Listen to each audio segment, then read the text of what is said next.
It's a great project. It puts the onus back on the people. And online communities like this is the future.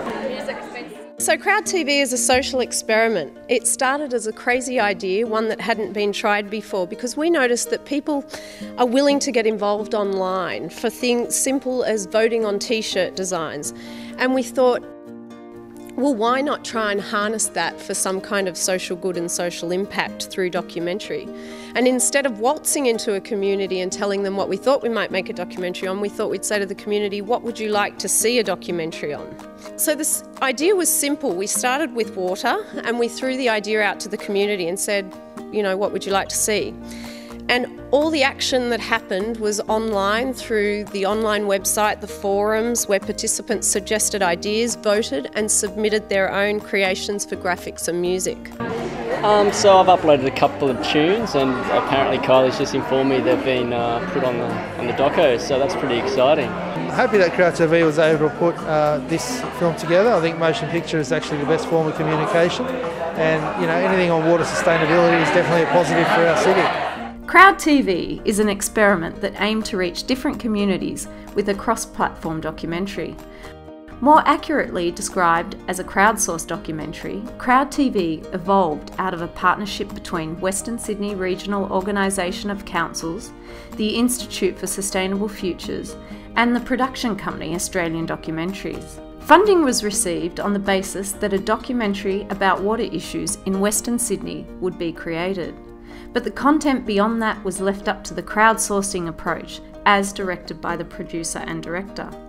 Any member of the public was invited to get involved through suggesting ideas for themes, content, and potential interviewees, for example, and voting on others' suggestions.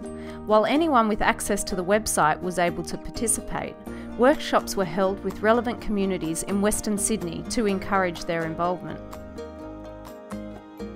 The interaction through the website meant that users didn't have to use specific skills to participate. They could simply choose to vote on others' ideas, for example. If they did have specific skills to contribute, they could do so. Some users offered graphic designs, others submitted their own original music. Users also earned points for participation, which led to them earning credits in the film. The resultant documentary Thirst screened for the Western Sydney community and participants, and assisted in further promoting the project while acting as a thank you to all those who did participate. The CrowdTV approach may be used as a template and adapted to other future community documentary projects.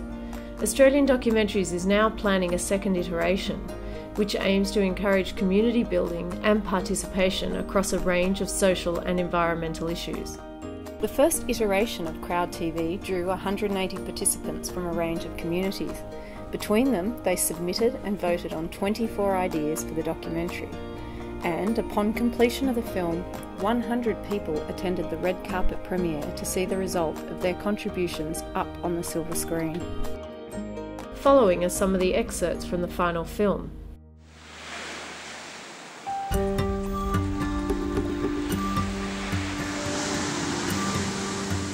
I've got this strong idea that geography creates culture. In a way, we think we're above our surroundings, and therefore we think our culture is our culture, but not realising how strongly it comes from the geography that we're in. So in relationship to culture and water, in Australia we have a really particular geography, and therefore it creates a really particular culture.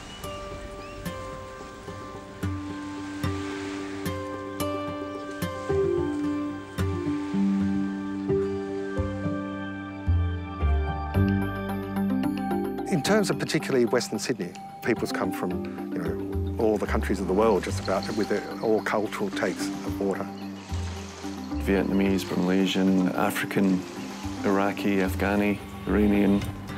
There's something like well over 200 cultures in Western Sydney, and that's an amazing mix of people coming together on the landscape.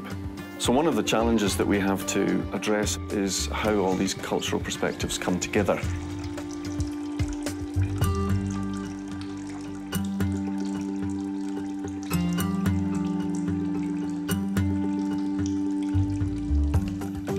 There's all sorts of different permutations and variations in the way each culture relates to water. Aboriginal people, Anglo-Irish people, Vietnamese, Arab Australians.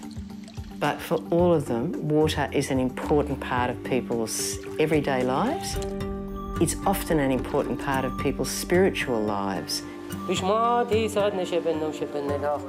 Aboriginal people, even today, understand the countryside by thinking about the waterholes and the rivers.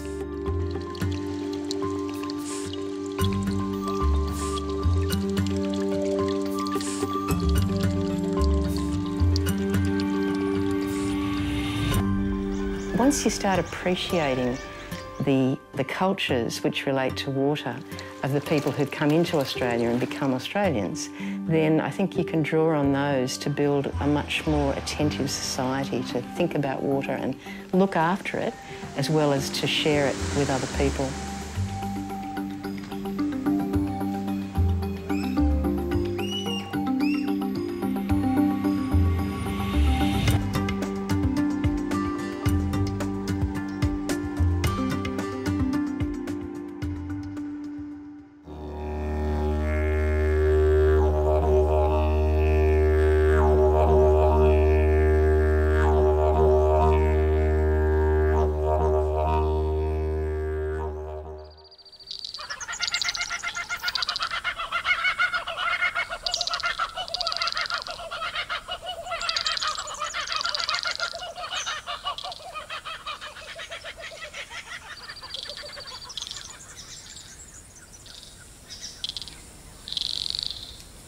I'm Fran Bodkin.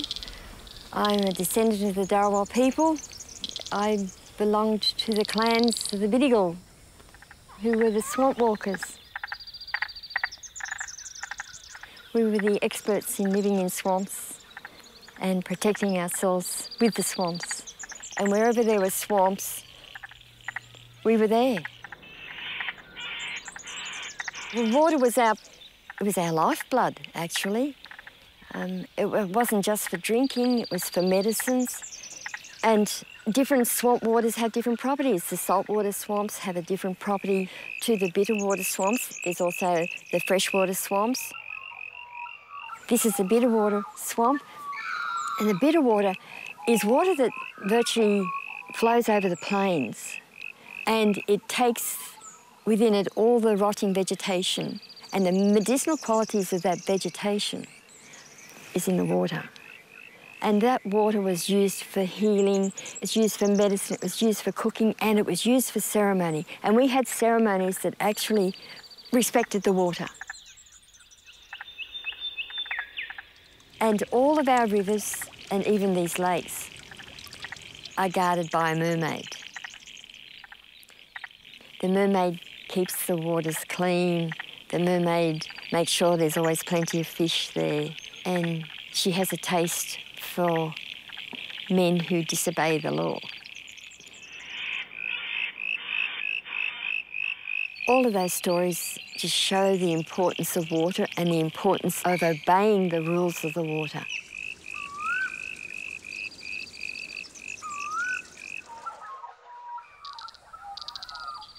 This is the Thelmy Lakes. We've had estimates of the ages of them of about 220,000 years. I can remember the place first when I was about 3 years old. Then I was taken away for a while from Mum and Dad and went to live with foster parents. And then when I came back, we came down here frequently until Mum died. And I've been coming down ever since. Why the water is so dark? It contains a high amount of tannin, which is really good for skin rashes. Most of the plants here are medicine plants, and they depend on the water from these lakes, which depend on the water from the aquifers, which are no longer coming down. Unfortunately, there's so much water mining going on by bottled water companies that they have taken the water away from the lakes. So we can buy it in little plastic bottles that are poisonous to us. And You know, we need to look after our swamps. To me, water is the spirit of our life, it is the spirit of our land, and it is the spirit of this planet. It's the only planet with water on. That's why we're here.